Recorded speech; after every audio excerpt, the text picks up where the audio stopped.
आज आपके चैनल के माध्यम से मैं सर्वप्रथम माननीय सर्वोच्च न्यायालय के समक्ष नतमस्तक हूँ कि माननीय सर्वोच्च न्यायालय जो कि भारत के संविधान का एक तरह से आप कहें कि व्याख्याता ही नहीं, उनका कस्टोडियन भी है। और आज माननीय सर्वोच्च न्यायालय ने ये जो अशोक कुमार शर्मा बनाम अन्य 11 जो थे, उन्होंने एक याचिका जो डाली थी और उस पर जो आज अपना फैसला दिया, वो वाकई भारत के इतिहास में एक महत्वपूर्ण फैसला है कि किस तरह से भारतीयता को, राष्ट्रीयता को, राष्ट्रीय गौरव को राष्ट्र के द्वारा विदेश में सप्लाई किए जा रहे व्यावसायिक संस्थाओं को आज एक PIL के द्वारा जिसको कि ध्वस्त करने का एक प्रयास किया गया था याचिकाकर्ताओं के द्वारा, उसको आज माननीय सर्वोच्च न्यायालय ने अपने फैसले से उस मंशा को ध्वस्त कर दिया। इसीलिए मैं माननीय सर्वोच्च न्यायालय के समक्ष नतमस्तक हूं और वाकई आज माननीय सर्वोच्च न्यायालय ने पुनः साबित कर दिया है कि वो भारतीय संविधान की कस्टोडियन है, उसका रक्षक है, उसका सेवियर है। मैं आपके चैनल के माध्यम से आपके व्यूअर्स को बताना चाहता हूं कि ये जो याचिका थी अशोक कुमार शर्मा, इस याचिका में हर्ष मांदर एक जाना पहचाना नाम इस देश के अंदर है, जिनका नाम कि कई बार वामपंथियों से जुड़ा रहा है, ऐसे लोगों से जुड़ा रहा है जो भारत के अंदर किस तरह से अस्थिरता पैदा किया जाए। उदाहरण के तौर पर भीमा कोरेगांव, ऐसे लोगों से हर्ष मांदर साहब का लिंक मीडिया में कई जगहों पे दिखाया गया है। उसके बाद एक जो जर्मन नागरिक हैं, उनका भी नाम इसमें एक पिटिशनर के रूप में, और उनके अलावा और जो लेफ्ट ओरिएंटेड लोग हैं, वो सारे लोगों ने मिलकर के एक ज्वाइंट पिटिशन सुप्रीम कोर्ट में फाइल की थी।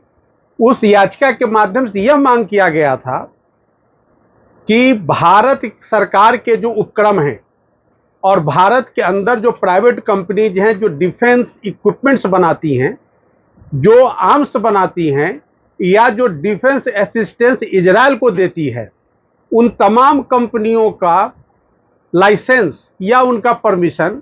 भारत सरकार को निर्देशित किया जाए को कैंसिल करे। क्यों? क्योंकि इजराइल इन डिफेंस इक्विपमेंट्स का, इन डिफेंस असिस्टेंस का इस्तेमाल करके गाजा के अंदर जेनोसाइड कर रही है। माननीय सर्वोच्च न्यायालय के समक्ष श्री प्रशांत भूषण जी ने काफी लंबा अपना बहस दिया और उनका यह कहना था कि जो इंटरनेशनल कोर्ट ऑफ जस्टिस ने जो जेनेवा कन्वेंशन को ध्यान में रख करके जेनोसाइड पर जो फैसला दिया है, उस फैसले के आड़ में पैलेस्टीनियंस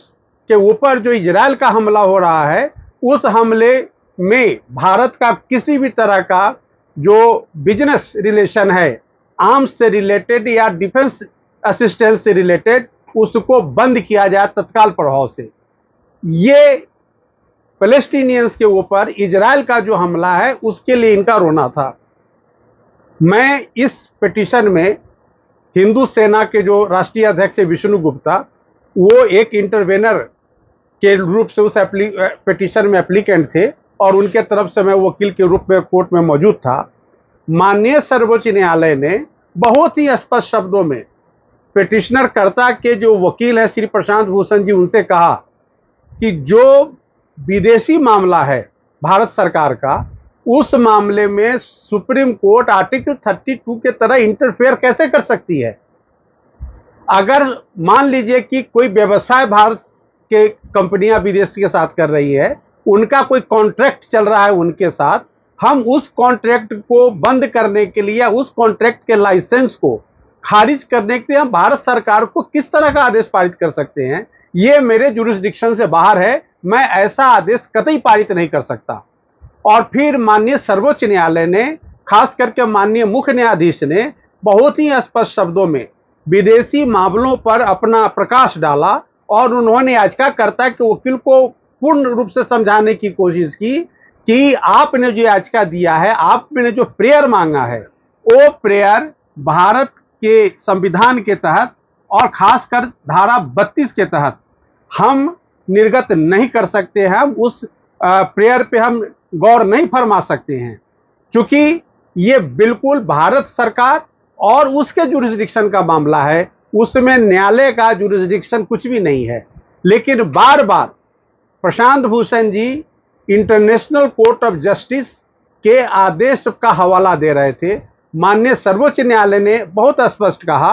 कि भारत का जो सुप्रीम कोर्ट है उसका जुरिस्डिक्शन बिल्कुल अलग है और इंटरनेशनल कोर्ट ऑफ जस्टिस है, उसका जुरिस्डिक्शन भारत के संविधान से उसका कोई लेना देना नहीं है, उसका जुरिस्डिक्शन बिल्कुल अलग है। तो आप उसके जुरिस्डिक्शन का, उसके फैसले का हवाला दे करके अब भारत के सर्वोच्च न्यायालय से किसी ऐसे प्रेयर पे आप कोई आदेश नहीं पारित करवा सकते हैं जो भारत के संविधान उसकी इजाजत नहीं देता है। लिहाजा एक बहुत ही बढ़िया जजमेंट दे करके और उस पिटीशन को आज माननीय सर्वोच्च न्यायालय ने खारिज कर दिया। तो कमल जी, मैं आपको ये आपके चैनल के माध्यम से बताना चाहता हूं कि ये जो एक पिटीशन था, ये पिटीशन बहुत ही कुत्सित मंशा से, इल मोटिव एंड डिजाइन से माननीय सर्वोच्च न्यायालय के समक्ष ला करके किस तरह से भारत के सरकार को और भारत को अंतर्राष्ट्रीय स्तर पर उसकी छवि धूमिल की जाए, उस दिशा में एक प्रयास था। एक कहने के लिए कि गाजा में जेनोसाइड हो रहा है, लेकिन मैंने अपने एप्लीकेशन में यह भी बात उठाया था कि बांग्लादेश में जो 5 अगस्त से जो कार्रवाई चल रही है या जो हुआ हिंदुओं के साथ, क्या वो जेनोसाइड नहीं था? और माननीय सर्वोच्च न्यायालय ने जब प्रशांत भूषण के आर्गुमेंट का काट कर रहा था तो उस वक्त बांग्लादेश का उन्होंने रेफरेंस दिया कि बांग्लादेश में जो हालात हुए, तो क्या मैं भारत सरकार को आदेश दे सकता हूं कि जितने भी इंडियन कंपनी का इन्वेस्टमेंट है उनको कहिए कि वहां से इन्वेस्टमेंट वापस लेकर भारत आ जाए? ये बिल्कुल असंवैधानिक कदम होगा भारत के न्यायालय का। तो तमाम मुद्दों पर आप माननीय सर्वोच्च न्यायालय ने गौर फरमाया और उस याचिका को ध्वस्त किया। इसीलिए मैं बार बार कहता हूं कि इल मोटिव और कुत्सित मंशा से अगर कोई याचिका माननीय न्यायालय के समक्ष जाता है तो माननीय न्यायालय बहुत ही गौर फरमा करके और उसका डिसमिसल भी करती है। ये आज बहुत स्पष्ट हो गया। नहीं तो जितने बड़े जो पिटीशन आप पढ़ेंगे, उस पिटीशन में जो पिटीशनर था उनका बैकग्राउंड दिया गया है कि ये सिविल सर्विसेज से है, ये इंडियन फॉरेन सर्विसेज से हैं, ये बहुत बड़े सोशल वर्कर है, इन्होंने गरीबों के लिए बहुत काम किया है, बला बला इस तरह से अनेक बातें कह करके अदालत के ऊपर प्रभाव डालने की कोशिश की गई। लेकिन माननीय सर्वोच्च न्यायालय ने दूध का दूध और पानी का पानी करते हुए स्पष्ट कहा कि ऐसी कोई भी प्रेयर, ऐसा कोई भी प्रार्थना माननीय सर्वोच्च न्यायालय स्वीकार नहीं करेगी जो भारत की अस्मिता, भारत के सार्वभौमिकता और भारत के स्वतंत्रता और उसके संविधान के दायरे में नहीं आता है, उस पर हम विचार नहीं करेंगे। इसलिए आज का फैसला उन तमाम लोगों के लिए आई ओपनर है जो पब्लिक इंटरेस्ट लिटिगेशन के आड़ में भारत सरकार को बदनाम करने की कोशिश करते हैं और भारत को बदनाम करने की कोशिश करते हैं अंतर्राष्ट्रीय पर। उनके लिए यह बहुत बड़ा झटका है। इसीलिए मैं पुनः माननीय सर्वोच्च न्यायालय को तहे दिल से शुक्रिया अदा करता हूं।